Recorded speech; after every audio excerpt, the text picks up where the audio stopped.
Welcome to Chitku's classroom. I'm at the Chitku's classroom. So today we'll be learning about pollination and fertilization. So first let's learn about pollination. The process by which the pollen grains get transferred from the anther to the stigma. Okay. So there are pollen grains. So some pollen grains they are transferred from the anther to the stigma of the flower. So that process is called pollination. Okay. So there are two types of pollinations. So let's learn about them now. There are two pollinations. They are self-pollination and cross-pollination. Let's learn about self-pollination first. Pollen grains from the anther of a flower are transferred to the stigma of the same flower, another flower in the same plant. Okay? Only one plant involved. So one plant is involved. Example: bisexual flowers, orchids, some grasses. So some pollen some pollen grains from the anther to the stigma get transferred in the same flower. So this is the flower, and in the same flower there is anther and stigma. So the pollen grains from the same flower get transferred. The pollen grains from this anther of the same flower to the stigma of the same flower, or different flowers in the same plant. Okay. So that is called pollination. One plant is involved. So if you want to do self-pollination, one plant is involved. Okay. So one plant. So the pollen grains are transferred from the anther to the stigma of the same flower, or a different flower in the same plant. Okay. So next, examples are bisexual flowers, orchids, some grasses. We learn about bisexual flowers later. Okay. So cross-pollination. Pollen grains transfer from the anther of a flower of a plant to the stigma of a flower of another plant. So the pollen grains of the anther. So here's one plant. Okay, here's a plant, and in that plant there's a flower. So that flower. So the pollen grains are transferred from the anther of one flower in one different plant to the stigma of another flower in a different plant. So the anther get transferred from the different plant to a different plant. Okay.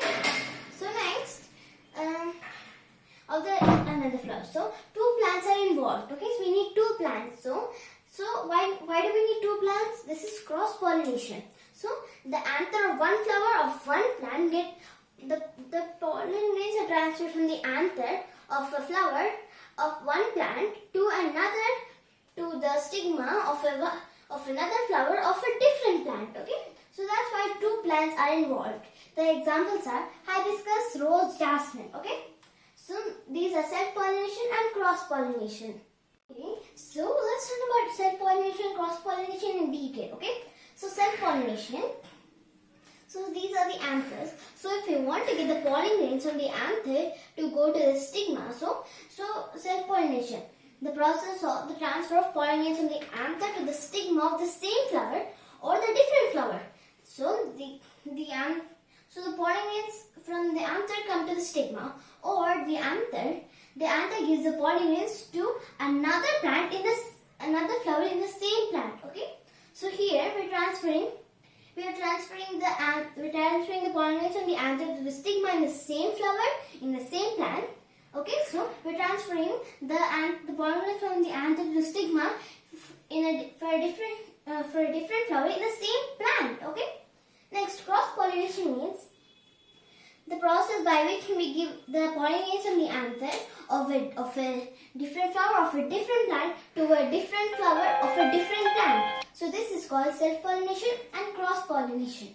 Okay? Okay, so now we'll learn about fertilization. Okay? So what is fertilization? The fusion of male and female gametes is called fertilization. Okay? So the fertilization is the second stage in reproduction. Okay? So let's learn about fertilization. Okay? So the first step. So here's a flower, right? So these are the stamens and the pistils. So here, this is the stamen. This is the anther. So the anther so there are pollen grains in the anther, right? And so the transfer of pollen grains from the anther to the stigma is called pollination. So here the pollen grains from the anther to the pollen grains are coming from the anther to the stigma over here. So this is the pistil or a carpel. So here the pollen grains are landing on top of here on the stigma. Okay. So here we'll have a closer look here, okay? So here, this is the pollen, right? So the pollen, so the pollen grows bigger and then it forms a tube called the pollen tube, okay? So this is the pollen tube. The pollen tube leads the pollen into the ovary, okay? So the pollen goes there and there and there and enters the ovary. So this is the ovary over here. So the pollen enters the ovary over here. So next it enters, there are some ovules over here. So pollen tube releases the male gametes and then fuse with the female gametes. So next a zygote is formed. So then after a zygote is formed, the zygote turns into a seed next, okay?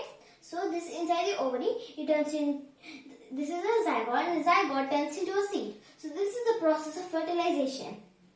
So like this, so this embryo, this zygote, so the seed will be this seed will be the seed of the future plant, okay? So then after this ovary swells up and it becomes a fruit, so this will be the seed of that fruit, okay? Generally the petals and the stamen generally dry and fall off, okay, because they are no longer of use, okay? Next, the ovary here will swells up, it gets bigger and turns into a fruit, okay? So this over here, this will be the seed of that fruit or vegetable, okay? So then we plant the seeds again and then the flower will grow. So this is the process of fertilization. Thank you for watching Chitko's Classroom.